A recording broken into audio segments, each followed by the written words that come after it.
Okay guys, ito nga, magluluto ako ng kamatis at bagoong ngayong gabi. Gigisa ko to. Kasi ito naman po yung ulam ng mga mag-iina ko, binili lang sa kalsada. Tigtitresing manok. Guys, bali ugasan ko muna itong kamatis para malinis.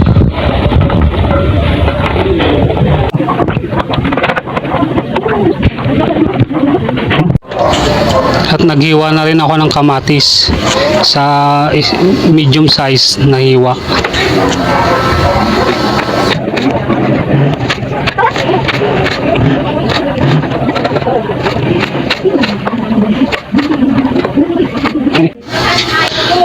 At naghiwa na rin ako ng bawang dito.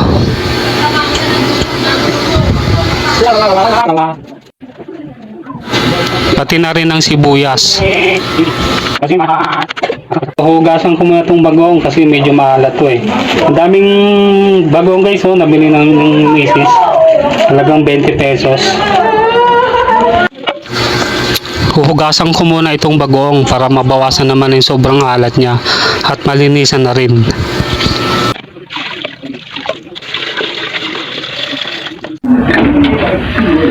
Okay guys, magluto na tayo. Medyo marami lang. Mas maganda, mas marami. Lagay na natin yung bawang guys.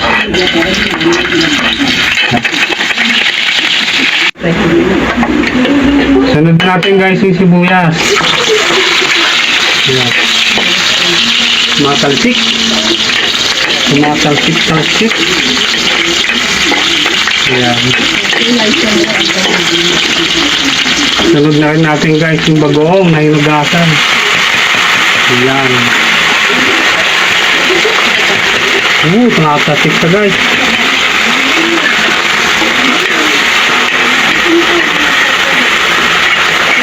Ayan.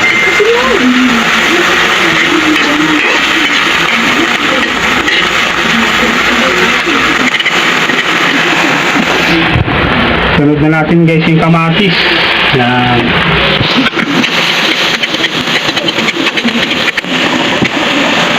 Yan natin ang pampalasa.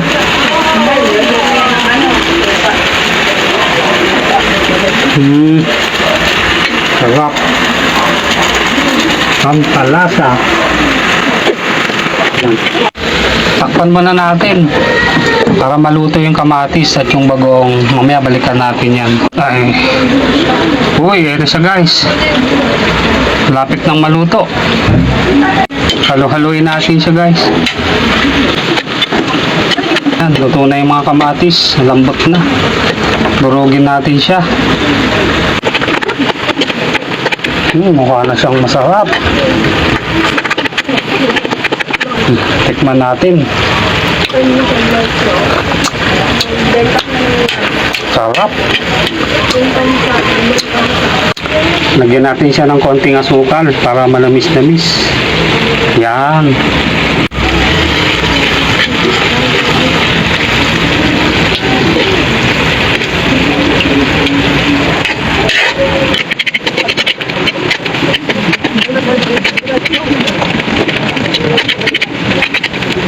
Natin. Sarap. Luto na to.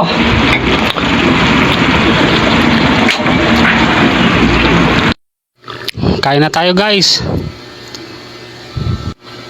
Naghiwa rin ako ng sibuyas dito. At papatakan ko ng kalamansi itong bagoong.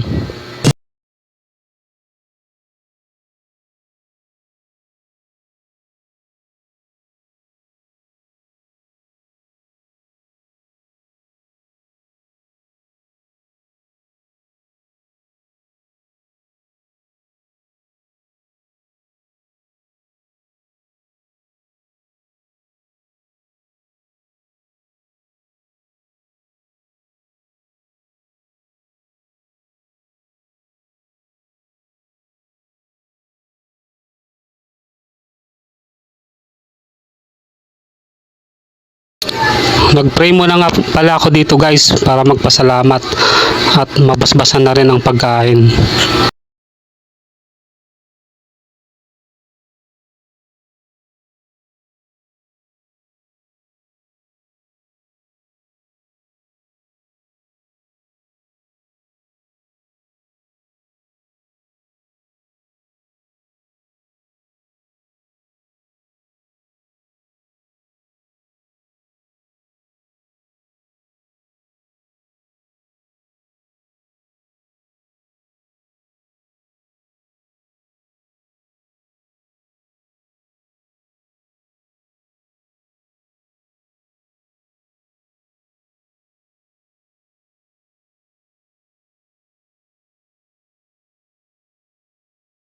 Sarap na sarap nga pala ako sa kain ko dyan kasi napakasarap talaga ng bagong manamis-namis.